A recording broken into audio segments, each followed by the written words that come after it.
2050 সাল। একদিন বল্টু রাস্তা দিয়ে হেঁটে যাচ্ছিল। রাস্তার পাশে দাঁড়িয়েছিল একদল বখাটেনি।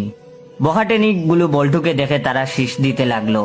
তখন বল্টু প্রচন্ড ক্রোধে তাদেরকে বলল, তোদের বাসায় কি বাপ্পাই নেই? তখন বখাটে মেয়েগুলো হেসে হেসে বলল, বাসায় বাপ্পাই থাকলেও তো তোর মতো এমন মাল নেই, আজ তোর সব কেড়ে নেব। এই বলে গুন্ডির দলটি বল্টুর উপর ঝাঁপিয়ে পড়ল। বল্টুর শার্টটা ছিঁড়ে ফেললো।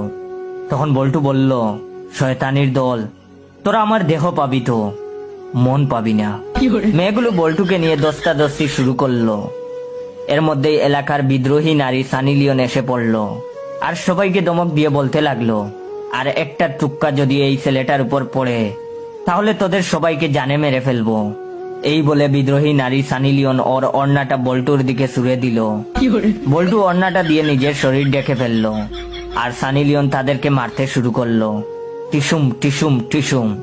অবশেষে সানি লিওন সবাইকে মেরে বল্টুর কাছে এসে বলল, তোমার কিছু হয়নি তো?